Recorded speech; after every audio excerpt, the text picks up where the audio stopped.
one more time. I know that I talk fast, but on the first take, I do not talk quite that fast. Um, so everybody I think knows this psalm. We sing it, we know it. Where does my help come from? My help comes from the Lord.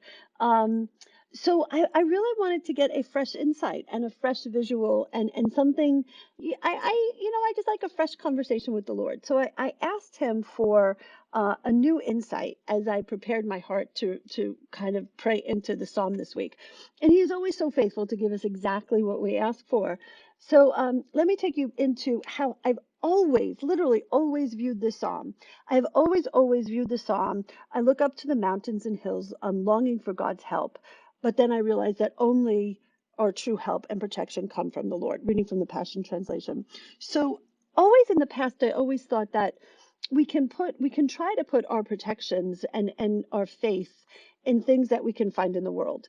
And where I live in North Carolina, we're not necessarily nestled in a valley, but it just so happens the way our terrain it hits up against the Appalachians, we don't get a lot of snow. Like everyone around us will get snow and weather, and we tend not to.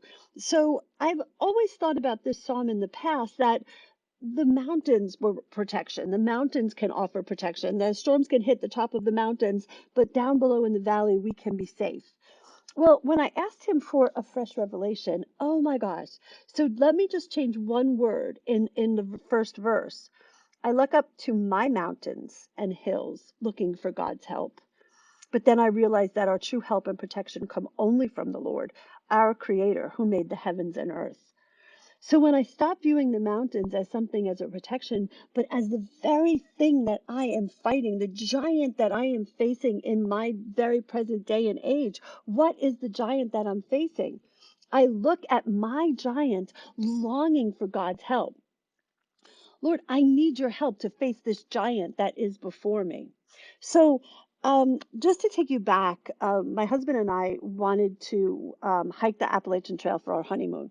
So we got our shoes on and we started walking. And I remember looking up at Blood Mountain in Georgia, and my husband had already done 1,000 miles on the Appalachian Trail. And I remember looking up at it, and I said to him, "Baby, I don't know that I can take that mountain.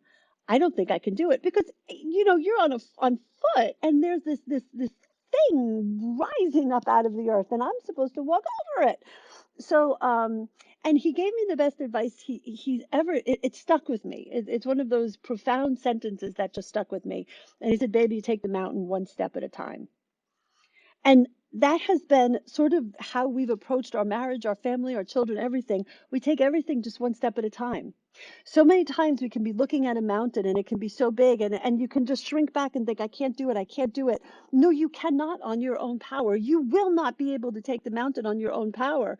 But where does your help come from? Your help comes from the Lord, because the Lord will take you over your mountain. The Lord will absolutely make that mountain a foothill.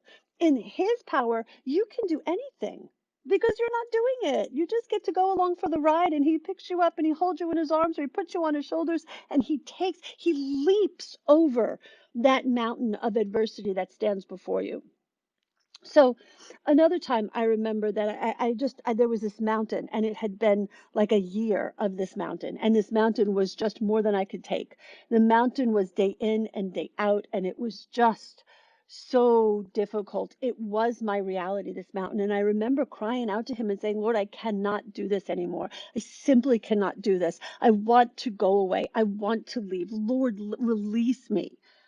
And he said to me, "I never told you to take the mountain." And I just saw in my holy imagination him just taking my hand and he led me on a trail kind of right through the mountain. So with his help, I think that we can psych ourselves out and we can think, I've got to get this mountain. I'm going to squash this mountain through his help. Just give it to him.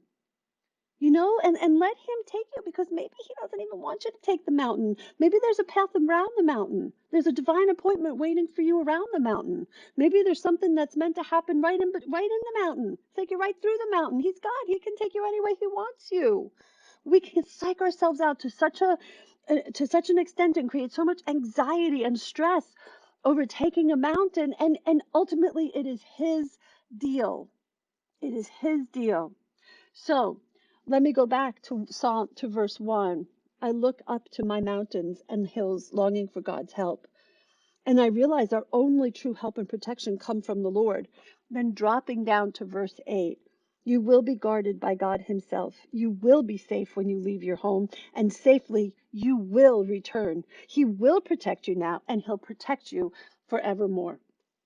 So if there's a mountain that you're facing, I give you my boot. You know, I saw this picture of the boot and I was like, yes, Lord, that's a fresh image. Tell me what you're thinking. And the picture is this, that of course it's a pink boot because why would it not be a cute boot? But the boot is facing away from the mountain. This person has already taken the mountain and is on the other side of the mountain. It's in victory. We win. Through Christ Jesus, we win. That mountain has already been taken by your God. You just let him pick you up and carry you through it, over it, in it, whatever way he wants. He will help you face that mountain. So, where does my help come from? My help comes from the Lord. And you know what? When we say to a mountain with the faith of a mustard seed, move mountain, it must move. All right, guys, I'm hoping that this audio voiceover worked, and I'll see you next week in Psalm 122. Thanks, guys. Bye.